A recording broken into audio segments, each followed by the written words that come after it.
উপরে ঈমান এনেছি, ওয়া রুসুলিহি রাসূলগণের উপরে ঈমান এনেছি, ওয়াল কদরি খাইরিহি ওয়া শাররিহি মিনাল্লাহি তাআলা, তথা তাকদীরের ভালো মন্দ আল্লাহর তরফ থেকে হয় এর উপরে বিশ্বাস স্থাপন করেছি, ওয়াল বা'সি বা'দাল মাউত, পরকাল তথা মৃত্যুর পরে পুনরায় পুনরুজ্জীবিত হওয়ার উপরে ঈমান তথা বিশ্বাস এনেছি। এগুলা হলো ঈমানের ভিত্তি। এক নাম্বার, ঈমান এনেছি কার উপরে? আল্লাহর উপরে যে ঈমান আনলাম, আল্লাহর কিসের উপর? আমাকে আল্লাহ তাআলার জাত এবং সিফাত উভয়ের উপরে আমাকে ঈমান আনতে হবে।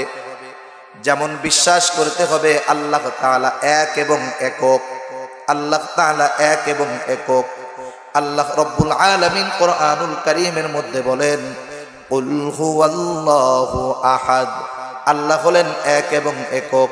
আল্লাহর জাতের সাথে কাউকে শিরিক করা যাবে না, কারণ দুনিয়ার মধ্যে অনেক জাতি আছে তারা বলে খোদা একাধিক, বলে কি বলে না?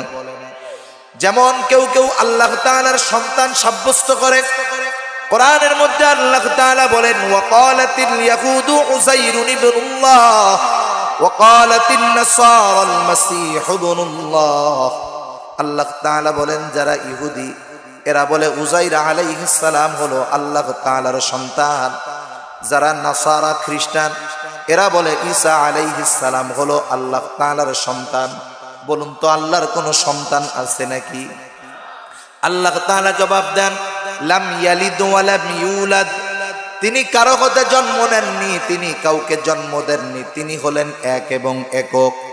তার সন্তান নাই, তার স্ত্রী নাই, তার কোনো মা বাবা নাই। আল্লাহ হলেন এক এবং একক। লাম ইয়ালিদ ওয়া লাম ইউলাদ, তিনি কারো থেকে জন্ম নেননি, আল্লাহ তাআলা কাউকে জন্ম দেননি। সেজন্য আমরা বিশ্বাস করি আল্লাহ কয়জন? একজন। এর উপরে আমাদের বিশ্বাস, এটা হলো আল্লাহর জাতের উপরে বিশ্বাস। আল্লাহ রাব্বুল আলামিনের সিফাতের উপরেও সমভাবে ঈমান আনতে হবে। কারণ কোন ব্যক্তির কোন গুণকে অস্বীকার করা মানে ওই ব্যক্তিকে অস্বীকার করা। কথাটা বোঝানোর জন্য বলি, মনে করুন আপনি যদি বলেন প্রধানমন্ত্রীকে মানি না, কথার কথা, আপনি যদি বলেন প্রধানমন্ত্রীকে মানি না, তার মানে আপনি শেখ হাসিনাকে মানেন না, ঠিক না? আবার আপনি যদি বলেন শেখ হাসিনাকে মানি না, এর মানে আপনি প্রধানমন্ত্রীকে মানেন না। সেই জন্য যার সাথে যেই গুণটা আছে এই গুণকে অস্বীকার করা কেমন জানি তার জাতকে অস্বীকার করার নামান্তর। এজন্য আল্লাহ তাআলার অনেক গুণবাচক নাম আছে। যেমন আল্লাহ হলেন রহমান, আল্লাহ হলেন রহিম, আল্লাহ হলেন খালেক, আল্লাহ হলেন সবার উপরে ক্ষমতাবান। কেউ যদি এই কথাগুলা আল্লাহর গুণগুলাকে অস্বীকার করে সে কেমন জানি আল্লাহকে অস্বীকার করে। এই জন্য আল্লাহ রাব্বুল আলামিনের যেই সিফাত তথা আল্লাহ তাআলার যেই গুণাবলী আছে এগুলার উপরে তো ঈমান আনতেই হবে, এগুলার সাথে কাউকে শরীক দাঁড় করানো যাবে না।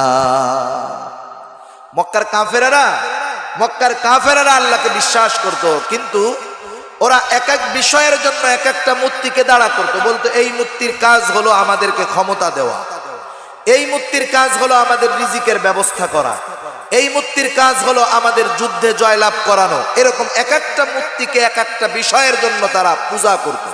অথচ মক্কার মুশরিকরা আল্লাহকে মানত। আল্লাহ রাব্বুল আলামিন তারা যে আল্লাহকে মানত, কোরআনুল কারীমের মধ্যে অনেক আয়াতের প্রমাণ আছে। যেমন আল্লাহ তাআলা আমার আপনার নবীকে উদ্দেশ্য করে বলেন, নবী হে, ওয়ালা ইন সাআলতাহুম মান খালাকাস সামাওয়াতি ওয়াল আরদা লায়াকুলুন্নাল্লাহ। আল্লাহ তাআলা বলেন, নবী হে, আপনি যদি তাদেরকে প্রশ্ন করেন, তাদেরকে যদি জিজ্ঞাসা করেন মান খালাকাস সামাওয়াতি ওয়াল আরদ, আসমান এবং জমিনের স্রষ্টাকে, আল্লাহ তাআলা দুইটা তাকিদ যোগ করে বলেন, অবশ্যই অবশ্যই মক্কার কাফেরেরা তাদের দেবদেবীর কথা বলবে না। তারা বলবে অবশ্যই অবশ্যই আসমান জমিনের স্রষ্টা হলেন আল্লাহ। ওরা আল্লাহকে মানত। আল্লাহ রাব্বুল আলামিন আরো এক জায়গায় বলেন, ওয়ালা ইন সাআলতাহুম মান নাযালা মিনাস সামাই মাআন ফাআহইয়া বিহিল আরদা বা'দা মাউতিহা লায়াকুলুন্নাল্লাহ। আল্লাহ তাআলা বলেন, নবী হে, আপনি তাদেরকে যদি জিজ্ঞাসা করেন মান নাযালা মিনাস সামাই মাআ, আসমান হতে কে বাড়ি বর্ষণ করে, কে বৃষ্টি তথা পানি বর্ষণ করে, শুধু পানি বর্ষণ করেন তা নয়, ফাআহইয়া বিহিল আরদা বা'দা মাউতিহা, শুকিয়ে ফেটে চৌচির হয়ে যাওয়া অনুর্বর জমিন, যেটা মৃত জমিন, যার থেকে ফসল বের হয় না, কিন্তু ওই পানির দ্বারা চাষাবাদের অনুপযুক্ত অনুর্বর জমিটাকে কে পানির দ্বারা উর্বর করে? ওরা ওদের দেবদেবীদের নাম বলবে না। আল্লাহ তাআলা বলেন লা ইয়াকুলুন্নাল্লাহ, অবশ্যই অবশ্যই বলবে আসমান হতে পানি বর্ষণ করেন আল্লাহ, এবং এই বর্ষিত পানির দ্বারা মৃত জমিনকে পুনরায় পুনরুজ্জীবিত করেন আল্লাহ।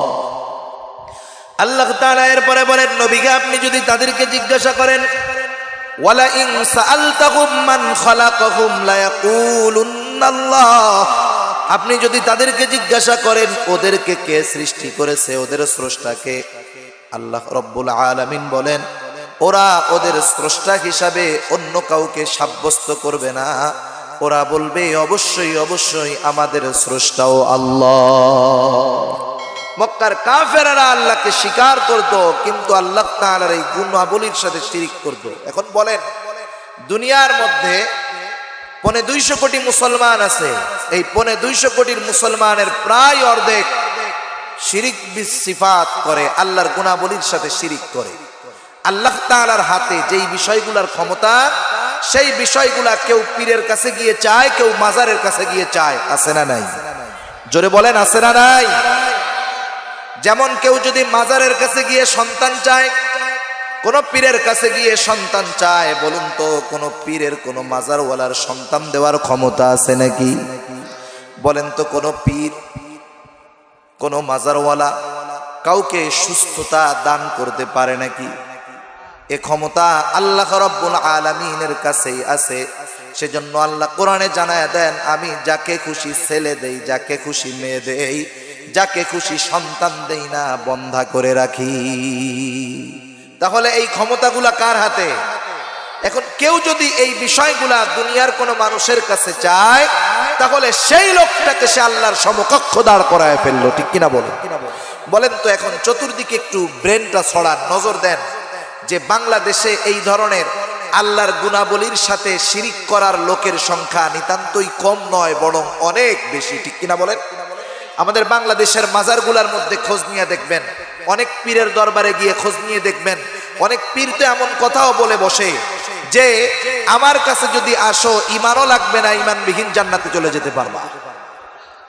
আপনাদের বিশ্বাস হয়? আমি আমার মসজিদের মধ্যে একদিন এই কথাটা যখন বললাম, বাংলাদেশের এক পীর আছে, তার আকীদা হলো এইটা। ওনার এক মুরিদ পরে আমারে ধরে বসলেন যে হুজুর আপনি এটা পাইছেন কোথায়? আমি তাকে তারপরে দেখালাম ঘটনাটা কি। ওনার বইয়ের মধ্যে আছে। ওনার কাছে একদিন এক বৌদ্ধ এসেছে, বৌদ্ধ এসে বলতেছে হুজুর আমি ইসলাম গ্রহণ করতে চাই। বলে কেন ইসলাম গ্রহণ করবা? বলে আমি মুক্তির জন্য ইসলাম গ্রহণ করব। পীর সাহেব বলতেছে তুমি তোমার ধর্মের উপরে থাকো, ওখান থেকেই সাধনা করো, তুমি নাজাত পেয়ে যাবা। নাউজুবিল্লাহ বলেন। ইসলাম ছাড়া মুক্তির আর কোন ধর্ম আছে? তাহলে চিন্তা করেন, যারা এই কথা বলতেছে এরাও মুসলমান, এরাও হেদায়েতের ক্যানভাসওয়ালা, বলতেছে এরা নাকি হেদায়েতের মালিক, এদের হাতেই নাকি জান্নাত জাহান্নামের চাবিকাঠি, এদের সাথে থাকলে নাকি জান্নাতে যাওয়া যায়, জাহান্নাম থেকে বাঁচা যায়। এই ধরনের ভণ্ড বাংলাদেশে অভাব নাই, ঠিক কিনা বলেন? এই বিশ্বাস যারা স্থাপন করতেছে এরা ঈমানবিহীন মারা যাইতেছে, এই বিশ্বাসের উপরে মরতেছে, ঈমান ছাড়া মরতেছে। দুনিয়ার ভিতরে আল্লাহ তাআলা তারপরে যদি কোনো মানুষকে হেদায়েত দেওয়ার ক্ষমতা দিতেন, সেই ক্ষমতা পেতেন রহমাতুল লিল আলামিন, ঠিক কিনা বলেন?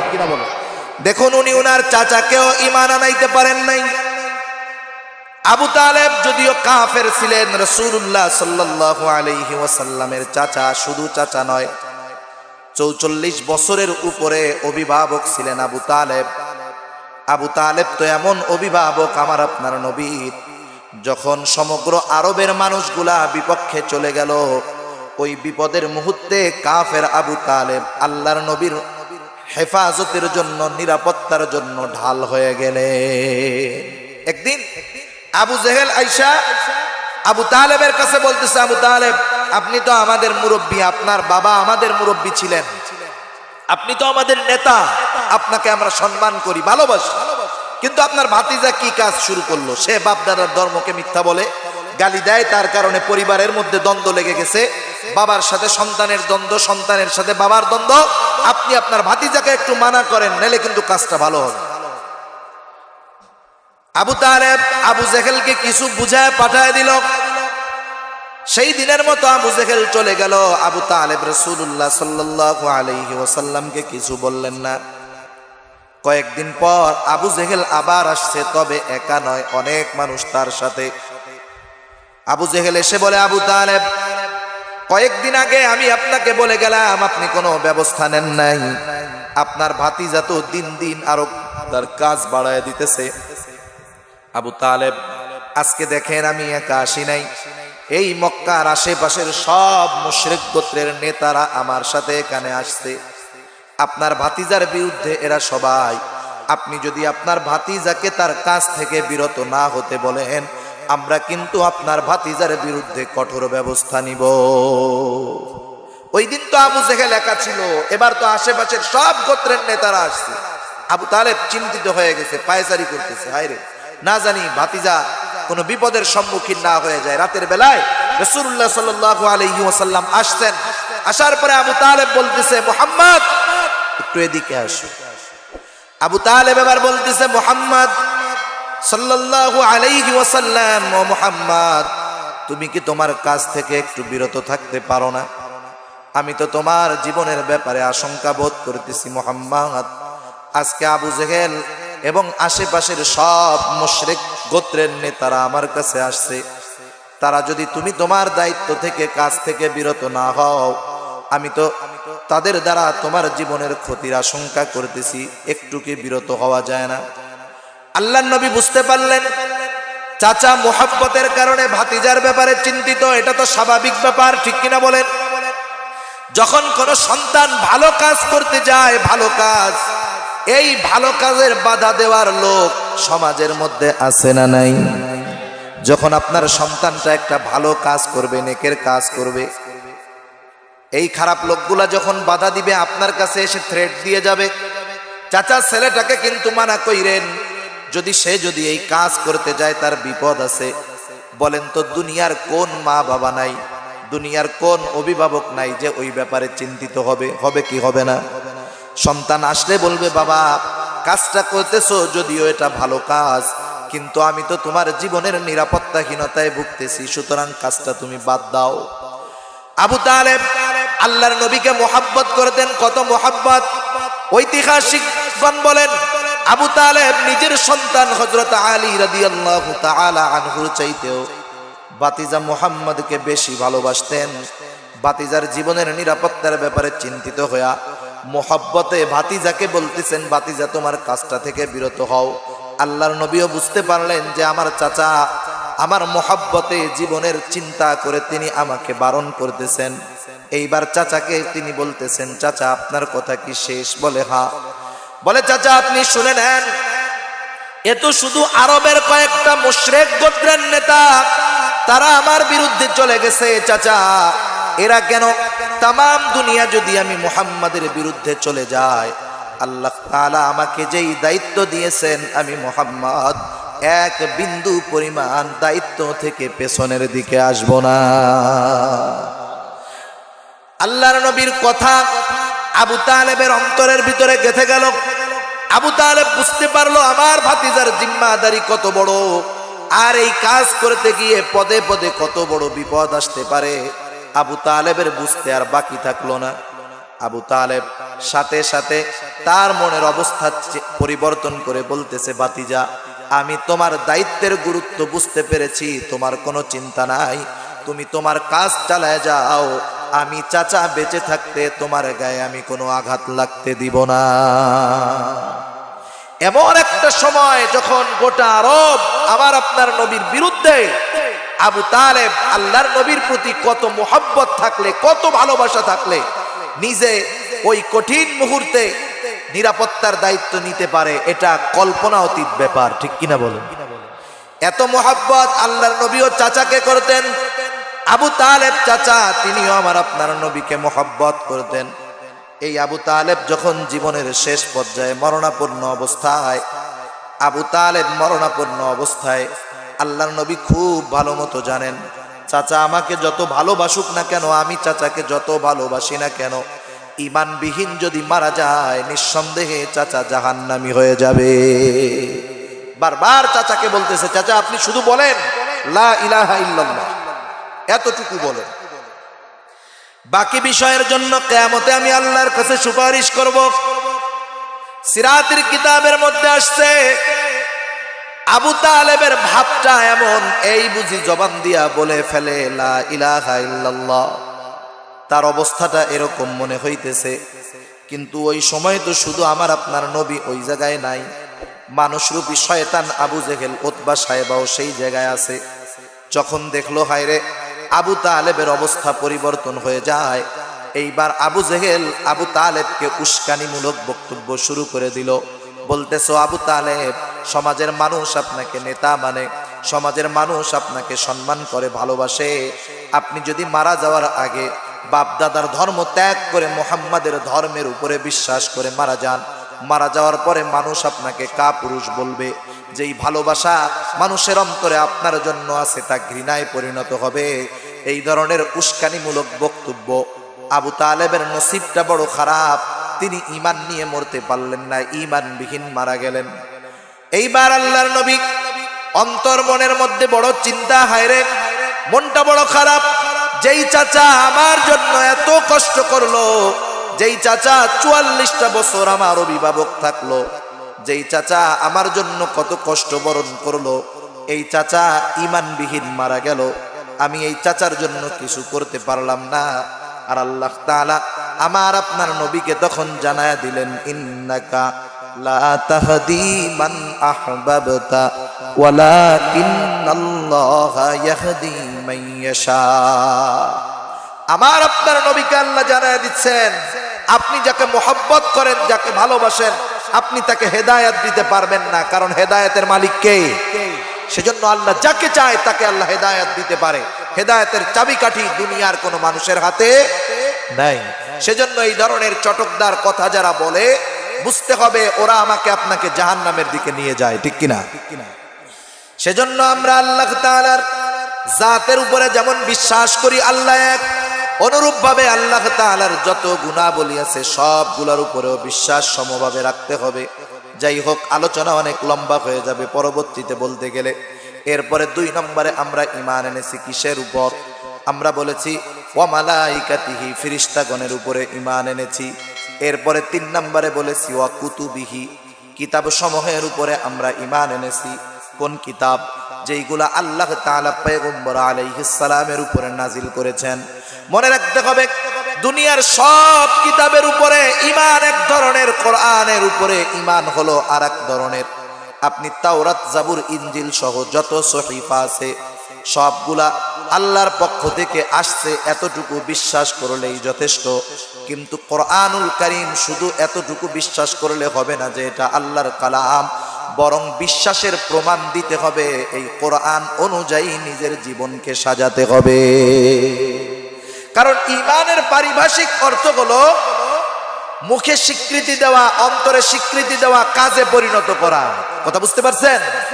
এজন্য আমি যদি ওয়া কুতুবিহির উপরে আমার বাস্তবিক ঈমানের প্রমাণ দিতে চাই, শুধু মুখ এবং অন্তরে স্বীকৃতি দিলে হবে না, আমার গোটা জীবনকে কোরআনের উপরে পরিচালিত করতে হবে।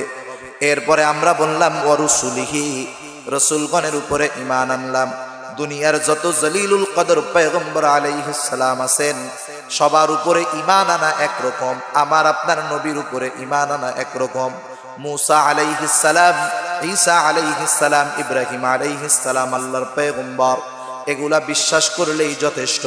কিন্তু মুহাম্মাদুর রাসূলুল্লাহ সাল্লাল্লাহু আলাইহি ওয়াসাল্লাম আল্লাহর রাসূল, এতটুকু বিশ্বাস করলেই ঈমানের মালিক হওয়া যাবে না। এটা বিশ্বাস করার সাথে সাথে মুহাম্মদ সাল্লাল্লাহু আলাইহি ওয়াসাল্লামের আদর্শ এবং তার আনিত শরীয়তের উপরে আমল করতে হবে। মুখে জবানে যেইটা, কাজে প্রমাণ দিতে হবে সেইটা। এরপরে আমরা বলেছি তাকদীরের ভালো মন্দ আল্লাহর তরফ থেকে হয়, এটার উপরে ঈমান আনলাম। আল্লাহ রাব্বুল আলামিনের পক্ষ থেকে এটাই হয়। এটার উপরে বিশ্বাস যদি থাকে, আমার যদি কোনো ক্ষতি হয় সবর করতে হবে, আমার যদি কোনো লাভ হয় বিশ্বাস করতে হবে কার তরফ থেকে হয়েছে, আওয়াজ দিয়ে কর। কিন্তু আমাদের সমস্যা হলো যখন আমরা বিপদে পড়ি তখন আল্লাহ তাআলাকে ডাকি, যখন বিপদ চলে যায় আমরা আল্লাহ তাআলার সাথে শিরিক করা শুরু করি। সেজন্য তাকদীরের ভালো মন্দ সব কার তরফ থেকে হয়? আমি আপনি অনেক সময় চেষ্টা করি ভালোটার জন্য, এই চেষ্টা করার পরেও ভালোটা হয় না, এটাও তাকদীরের ফয়সালা। তাকদীরের বিষয়টা একটু সেনসিটিভ, কারণ সব বিষয় যদি ক্লিয়ার হয় তাইলে ঈমান বিল গায়েব, গায়েবের উপরে ঈমান আনা, এটার পরিপূর্ণতা আসবে না। সেজন্য কিছু বিষয় আছে সেনসিটিভ, যেটার উপরে বেশি গবেষণা করা ঠিক না। একদিন সাহাবারা তাকদীরের বিষয় নিয়ে আলোচনা করতেছেন, রাসূলুল্লাহ সাল্লাল্লাহু আলাইহি ওয়াসাল্লাম হুজরা থেকে বের হয়ে আসছেন, চেহারাটা রাগে লাল হয়ে গেছে। আল্লাহর নবী বলতেছেন, তোমাদেরকে কি আমি এই সব বিষয়ে আলোচনা করতে বলছি? তোমরা এই তাকদীর নিয়ে বাড়াবাড়ি করবা না। এই তাকদীর নিয়ে অতিরঞ্জিত বাড়াবাড়ি করতে গিয়ে দুনিয়ার অনেক জাতিকে আল্লাহ ধ্বংস করে দিয়েছেন। এজন্য আমি চেষ্টা করতে পারি, কিন্তু ফলাফল দেওয়ার মালিক কে?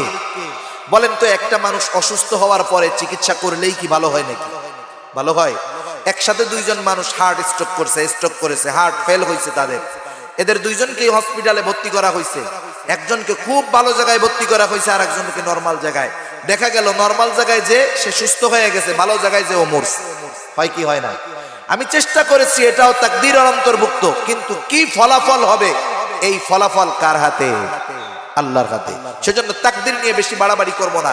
অনেকে বলে, যারা একটু বেশি বুঝতে চায় আর বলে, আল্লাহ যেটা নির্ধারণ করে রাখছে সেটা তো করে রাখছেই, তাহলে নামাজ রোজা না পড়লে কি হবে?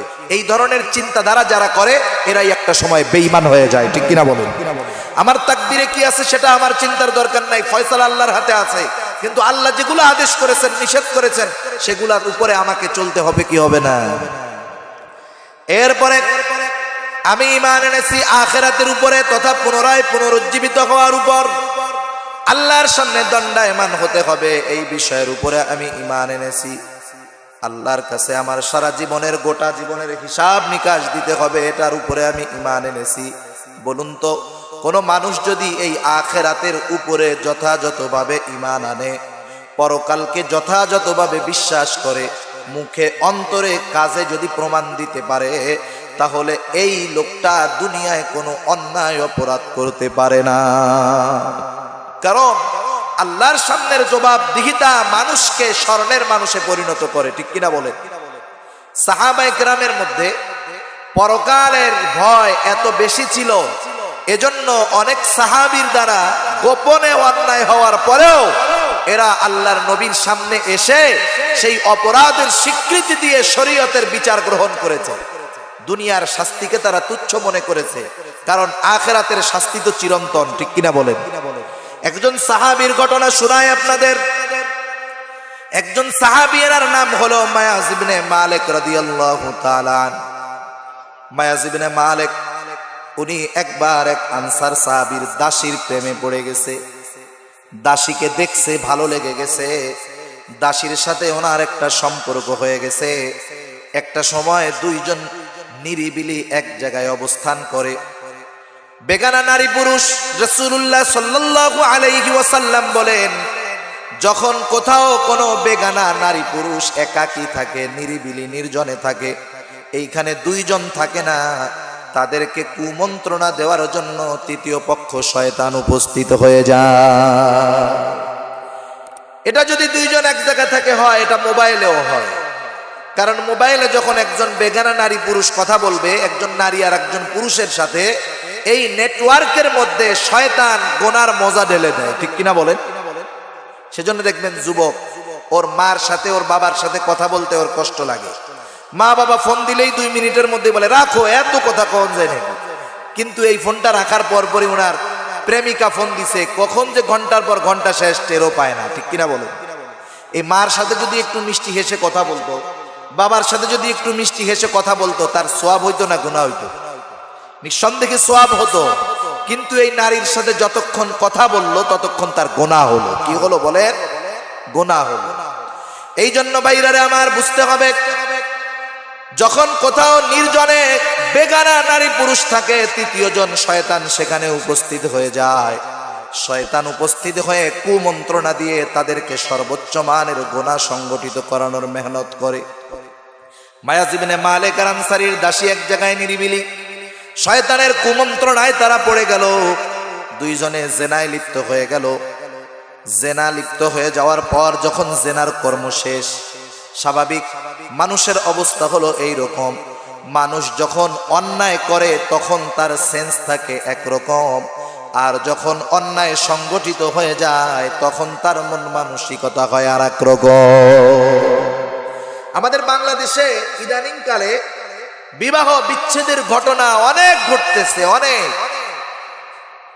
সমাজের মানুষ এটা নিয়ে চিন্তিত। খোঁজ খবর নিয়ে দেখা যায় স্বামী স্ত্রীর মধ্যে যেই বিষয়গুলা নিয়ে বিবাহ বিচ্ছেদ ঘটে এটা বড় কোনো কারণ না। কারো কারো ব্যাপারে খোঁজ নিয়ে দেখা যায় যে তরকারিতে লবণ কম হইছে, এইটাকে কেন্দ্র করে ঝগড়া, তালাক পর্যন্ত চলে গেছে, ঠিক না? যখন দুই স্বামী স্ত্রীর মধ্যে ঝগড়া লাগে, এই সময় শয়তান আইসা এদের তেজ বাড়ায় দেয়, স্ত্রীকে রাগান্বিত করে তুলে, স্বামীকে রাগান্বিত করে তুলে, আইসে কানে কানে বলে, এই বেটা তুই তো যুবক মানুষ, এখনো 3-4টে পোলাপান হয়েছে, তাতে কি, এখনো তোর জন্য কত সুন্দর মেয়ে, পাগল, দে সাইডে ওইটা। মহিলাকে কুমন্ত্রণা দেয়, এমন স্বামীর ঘর না করলে কি হবে, তোর জন্য কত মানুষ এখনো পাগল, তুই তালাক চা, তাতে কি। এবার স্ত্রী বলে, তোর মতো পুরুষের ঘর কে করে? স্বামী বলে, তোর মতো মহিলারে কে ঘরে রাখে, যা তোর 14 গোষ্ঠী সহ দিয়া দিলাম। একসাথে 3-4টার বেশি একসাথে 14 গোষ্ঠী ধরে তালাক দিয়ে দেয়। বলেন তো এইভাবে তালাক দেওয়ার পরে আর কি ওই স্বামী স্ত্রীর সম্পর্ক থাকে নাকি? এবার কাম শেষ, শয়তান চলে যায়। এবার উভয়ের মধ্যে অনুশোচনা জেগে উঠে। আর একজন এসে বলে, বেটা তুই কি কাজ করলি? হায় রে, এই যে 3টা সন্তান, এই সন্তানগুলা তুই যদি নতুন বিবাহ করস, এদের অবস্থা কি হবে? স্ত্রীকে কুমন্ত্রণা দেয়, হায় রে, এই সন্তানগুলার মায়া ছেড়ে তুই কেমন করে যাবি? এখন এইবার ওদের মধ্যে দেখেন, একটু আগের অবস্থা ছিল একরকম, গুনাহ সংগঠিত হয়ে গেল, এখন অবস্থা হয়ে গেল আর এক রকম। এই চিন্তা করে অনেক নারী পুরুষ সমাজের মধ্যে আছে, কোন সময় নিজেরা নিজেরা বিবাহ বিচ্ছেদ সংগঠিত করে ফেলছে, কিন্তু সমাজের কথা চিন্তা করে, পরিবারের কথা চিন্তা করে তালাক দেওয়া স্ত্রী নিয়া লক্ষ লক্ষ পুরুষ ঘর করতেছে, ঠিক কিনা বলেন? তাহলে ও যখন তালাক দেয় নাই, গুনাহ সংগঠিত করে নাই, তখন মেজাজ ছিল গরম। গুনাহ যখন সংগঠিত হইছে, মেজাজ হইছে কি নরম।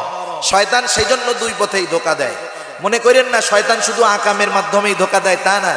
নেক্সট সূরাতে শয়তান ধোঁকা দেয়, নেক্সট সূরাতেও শয়তান ধোঁকা দিতে পারে, নরম কথা বলেও ধোঁকা দিতে পারে। তা যাই হোক, এবার জেনা যখন সংগঠিত হয়ে গেছে, ওই সময় তো শয়তান কাজটা ঘটাইয়া ভাগছে। এবার আত্ম অনুশোচনা জেগে উঠছে, হায়রে কাজটা কি করলাম। মায়াজ ইবনে মালিক ছিলেন একজন বিবাহিত পুরুষ। উনি চিন্তা করতেছেন, হায়রে আমি তো জেনা করেছি, গুনাহ করেছি, কেউ তো দেখে নাই, কিন্তু আল্লাহকে তো ফাঁকি দেওয়া যায় নাই। মায়াজ ইবনে মালিক এইবার তাওবার জন্য তিনি চিন্তিত হয়ে গেলেন, আল্লাহর নবীর কাছে চলে গেলেন। যায় বলে, ইয়া রাসূলুল্লাহ, আমি জেনা করেছি, আমাকে আপনি পবিত্র করে দেন। আল্লাহর নবী চেহারাটা আর একদিকে ঘুরায় ফেললেন। এইবার ওই পাশে আইসা বলে, ইয়া রাসূলুল্লাহ, জেনা করেছি, পবিত্র করে দেন। আল্লাহর নবী চেহারাটা আর একদিকে ঘুরায় ফেললেন। এইভাবে 3বার বলার পরে মায়াজ ইবনে মালিককে আল্লাহর নবী বলতেছেন, যাও আল্লাহর কাছে ক্ষমা চাও, আল্লাহ মাফ করে দিবে। মায়াজ ইবনে মালিক কিছু দূর চলে গেল। এবার আবার চিন্তা করে, হায় রে আমি করলাম জেনা, আল্লাহর নবী বলল মাফ চাও, আল্লাহ মাফ করে দিবে। আল্লাহর নবী হয়তো কি ভাবছেন, আল্লাহর নবী হয়তো ভাবছেন আমি চোখের জেনা করেছি, হাতের জেনা করেছি, অন্তরের জেনা করেছি। আল্লাহর নবী হয়তো এটা ভাবছেন যে অঙ্গ প্রত্যঙ্গের জেনা আমি করেছি। কারণ সাহাবাদের মনের অবস্থা তো ছিল এই রকম, সামান্য ত্রুটি বিচ্যুতি হলে তারা তাওবা করার জন্য চিন্তিত হয়ে যাইতেন। সামান্য ছোট ছোট বিষয়টাকে নিজেদের ধ্বংসের কারণ বলে তারা মনে করতে। আর আমরা তো কত বড় বড় গুনাহ করি, নো টেনশন, ঠিক কিনা বলেন? মায়াজ ইবনে মালিক আবার ফিরে আসছে, আল্লাহর নবীর কাছে আসে। আল্লাহ রাসূলকে বলতেছে, ইয়া রাসূলুল্লাহ, আমি জিনা করেছি, আমাকে পবিত্র তুমি কি বলতে চাও? মায়াজ ইবনে মালিক বলে, ইয়া রাসূলুল্লাহ, আমি ওই রকম জিনা করেছি যেমনটা বৈধ স্বামী স্ত্রী মিলিত হয়ে থাকে, আমি ওই কাজটা অন্যায়ভাবে করেছি। বিবাহিত পুরুষ, শরীয়তে তার শাস্তি হলো পাথর নিক্ষেপ করে হত্যা, নিজের জীবন চলে যাবে। এই অপরাধ প্রমাণিত হলে, এই অপরাধের স্বীকৃতি দিলে, মায়াজ ইবনে মালিক জানে কি জানে না? জোরে বলেন, জানে কি জানে না? জানে। কিন্তু এরপরেও দুনিয়ার এই শাস্তি নেওয়ার মন মানসিকতা তার কেন আসলো? পরকালের ভয় তার মধ্যে থাকার কারণে। ঠিক কিনা বলে? আল্লাহর নবী আবার সাহাবাদেরকে বলতেছেন, মায়াজ ইবনে মালিক বলে কি ও কি পাগল নাকি? সাহাবারা বলে, না ইয়া রাসূলুল্লাহ, মায়াজ ইবনে মালিক তো পাগল নয়, সে একজন সুস্থ মানুষ। আল্লাহর নবী বলেন, দেখো মদটদ পান করছে নাকি, নেশার ঘরে মাতাল হয়ে কিছু বলে নাকি, দেখলো না? মায়াজ ইবনে মালিক নেশাগ্রস্ত নয়, মদ পান করে নাই। আল্লাহর নবী মায়াজ ইবনে মালিকের শাস্তির ব্যবস্থা করলেন, পাথর নিক্ষেপ করে মায়াজ ইবনে মালিককে হত্যা করা হলো। আল্লাহর নবী উপস্থিত থেকে দাফন কার্য কমপ্লিট করলেন। ফিরে আসার পথে দুইজন মানুষ মায়াজ ইবনে মালিকের কবরের পাশে বলতেছে, আরে এই ব্যক্তি মায়াজ ইবনে মালিক জেনা করেছিল, দুনিয়ার কেউ জানতো না। আল্লাহর নবী তাকে ফিরে যেতে বলল, সে পুনরায় এসে জেনার স্বীকৃতি দিল, শাস্তি পেল, মারা গেল। সমাজের মানুষও জেনে গেল যে মায়াজ ইবনে মালিক একজন জেনাকার। এটা একটা বোকা মানুষ।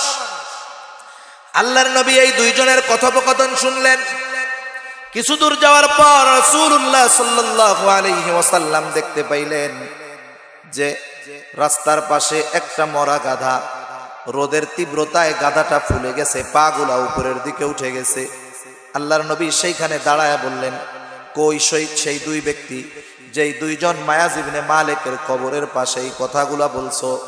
দুইজন ব্যক্তি হাজির হয়ে গেল, বলে, ইয়া রাসূলুল্লাহ, আমরা বলেছি। আল্লাহর রাসূল বললেন, কেন এমনটা বললাম? বলে, আমরা তো সত্যই বলেছি ইয়া রাসূলুল্লাহ। আল্লাহর নবী বলেন, না, তোমরা তোমাদের মৃত ভাইয়ের গোশত খেয়েছো, যাও ওই মরা গাধার গোশত খাও। তারা বলল, ইয়া রাসূলুল্লাহ, কেমন করে করব, কেমন করে খাবো? আল্লাহ তো এটা হারাম করেছে। আল্লাহর নবী বললেন, মৃত ভাইয়ের গোশত খাইতে পারছো? শুনে রাখো, মায়াজ ইবনে মালিক যদিও গুনাহ করেছে, পাপ করেছে, কিন্তু পরকালের ভয় তাকে তাওবার জন্য উদ্বুদ্ধ করেছে। সে তাওবা করেছে, আল্লাহ তাআলার কাছে তার তাওবা কবুল হয়ে গেছে। মায়াজ ইবনে মালিকের তাওবার এত দাম, তার তাওবা যদি আমার গোটা উম্মতের মধ্যে বন্টন করে দেওয়া হয়, আমার উম্মতের নাজাতের জন্য মায়াজ ইবনে মালিকের তাওবা যথেষ্ট হয়ে যাবে। সেজন্য আখিরাতের উপরে ওই রকম ঈমান থাকতে হবে যে আমার আখিরাতে আল্লাহর সামনে দাঁড়াতে হবে। এটা শুধু মুখে বললে হবে না, অন্তরে স্বীকার করতে হবে এবং কাজে পরিণত করতে হবে যে আমি আসলেও আখিরাতের দিনকে বিশ্বাস করি। এই রকম ইমানদার যদি হয়, সাথে সাথে নেক আমল এবং একে অপরকে হকের কথা বলবে, সত্যর প্রতি আহ্বান করবে, এবং সত্য কথা বলতে গেলে, সত্য পথে চলতে গেলে বাধা আসে কি আসে না? এখন যদি এই বাধা আসে, এর আগের থেকেই সবরের ওয়াজ করবে, একে অপররে বলবে যে ভাই দেখো, সত্য পথে দুনিয়ার সব পয়গম্বর আলাইহিস সালাম ছিলেন, দুনিয়ার কোন পয়গম্বরকে এমন দেখাইতে পারবা না আরামে চলে গেছে দুনিয়া থেকে। মানুষের কত যন্ত্রণা, কত কষ্ট, কেউ পাথর, কাউকে তো হত্যা করে ফেলছে। সেজন্য হকের উপরে থাকলে বিপদ আসতেই পারে। বিপদ যদি আসে, সবরের উপরে থাকো, তাহলে চিরন্তন ক্ষতি থেকে বেঁচে আল্লাহর জান্নাতে যেতে পারবা।